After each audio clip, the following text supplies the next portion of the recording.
La Côte d'Ivoire connaît une transformation impressionnante depuis les dernières décennies, renforçant son rôle de leader économique en Afrique de l'Ouest. Récemment, la Côte d'Ivoire a fait l'acquisition d'un tunnelier de 2000 tonnes pour la réalisation de grands projets d'infrastructures s'inscrits. Ce tunnelier symbolise non seulement la capacité technique du pays à mener des projets de grande envergure, mais également son ambition de devenir un pôle économique incontournable dans la région. Nous allons maintenant plonger dans les détails pour comprendre pourquoi cet investissement dans un tunnelier de 2000 tonnes est une étape clé pour le développement de la Côte d'Ivoire, ainsi que son impact à long terme sur l'économie, l'emploi et la modernisation du pays. La capitale économique de la Côte d'Ivoire, Abidjan, a connu une industrialisation et une urbanisation rapide au cours des dernières décennies.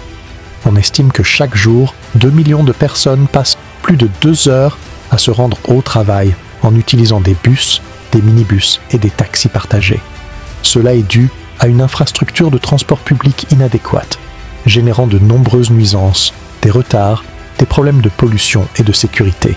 Face à cette situation, le gouvernement ivoirien a choisi de confier, suite à un appel d'offres, la construction de l'un des premiers systèmes de métro en Afrique de l'Ouest à un consortium public et ses partenaires. Le métro d'Abidjan est un réseau de transport en commun rapide de 37,5 km desservant la capitale économique ivoirienne.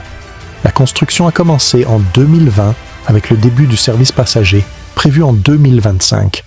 Ce projet marque un tournant majeur pour Abidjan, symbolisant non seulement la réponse du pays aux défis urbains croissants, mais aussi son ambition de se positionner comme un leader en matière d'infrastructures modernes en Afrique. Initialement prévu pour comprendre une seule ligne avec 13 stations, le projet a été élargi à une ligne nord-sud avec 20 stations. Ces trains automatisés, avec un chauffeur en cabine, pourront atteindre une vitesse de pointe de 80 km/h et une fréquence maximale de 100 secondes. La ligne 1 du métro d'Abidjan devrait transporter 500 000 passagers par jour, soit 180 millions par an. La construction de la ligne 1 est estimée à 1,7 milliard de dollars américains. Le gouvernement ivoirien prévoit également une deuxième ligne de métro à Abidjan, une ligne est-ouest, reliant Yopougon à Bingerville. Le premier chemin de fer en Côte d'Ivoire, ouvert en 1905, reliait Abidjan à Azagui sur une distance d'environ 70 km et a été étendu par étapes jusqu'à Ouagadougou, au Burkina Faso, atteint en 1954. Le tronçon de 660 km de cette ligne, en Côte d'Ivoire, reste le seul chemin de fer du pays. Moins de temps passé dans les transports signifie plus de temps pour les activités personnelles et familiales. Aussi, le métro étant un mode de transport plus écologique comparé aux véhicules personnels et aux taxis, contribuera à une réduction significative des émissions de gaz à effet de serre et des niveaux de pollution de l'air dans la ville. Cela aura un impact positif sur la santé publique et sur l'environnement urbain. En raison de la nature physique d'Abidjan, qui compte de nombreuses îles et péninsules, le projet de métro nécessite d'importantes constructions d'infrastructures, y compris 24 ponts, un viaduc sur un lagon, 34 passerelles piétonnes et 8 passages inférieurs. Le réseau de transport rapide surélevé sera mis en service en 2025. Il fournira une liaison nord-sud pour la capitale économique de la Côte d'Ivoire, allant du nord de la ville à l'aéroport du sud, desservant des quartiers comme Abobo, Treichville et Yopougon, ainsi que le centre administratif et économique du plateau.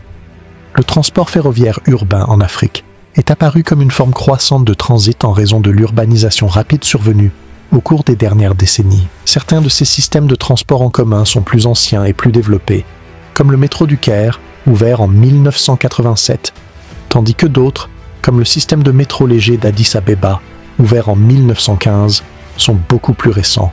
Une variété de technologies est utilisée, allant du tramway au bus rapide et au train de banlieue.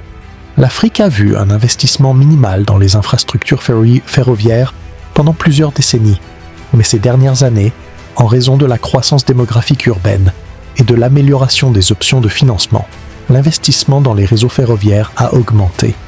La Côte d'Ivoire est l'une des économies à la croissance la plus rapide en Afrique, avec une croissance du PIB estimée à environ 6% pour les années à venir. La croissance économique de la Côte d'Ivoire, combinée à ces investissements dans les infrastructures modernes, est une preuve de la vitalité économique du pays. Le développement du métro est un reflet de l'ambition de la Côte d'Ivoire à se positionner comme un moteur de croissance en Afrique. Abidjan est la capitale économique de la Côte d'Ivoire et l'une des villes francophones les plus peuplées d'Afrique, avec une population estimée à environ 5 millions de personnes, soit 20% de la population totale du pays. La population de la ville devrait atteindre 7,7 millions d'ici 2030. Des améliorations économiques ont été activées par une période de plus grande stabilité politique et d'investissement dans les infrastructures à travers Abidjan, avec de grands projets comme le pont Henri-Konan Bédié, faisant de la ville l'un des meilleurs lieux d'investissement en Afrique. Avec un système de transport en commun moderne et efficace, Abidjan deviendra une destination plus attrayante pour les touristes. La facilité d'accès aux principales attractions et sites touristiques de la ville encouragera le tourisme et favorisera le développement de l'industrie hôtelière et des services associés. On espère qu'il servira de modèle pour d'autres villes du continent qui cherchent à développer leurs propres infrastructures de transport rapide, positionnant la Côte d'Ivoire comme un leader en innovation urbaine en Afrique. Si vous avez apprécié cette vidéo et que vous aimeriez découvrir la beauté, le développement et les méga-constructions en Côte d'Ivoire, abonnez-vous à la chaîne pour ne manquer aucune de nos futures vidéos.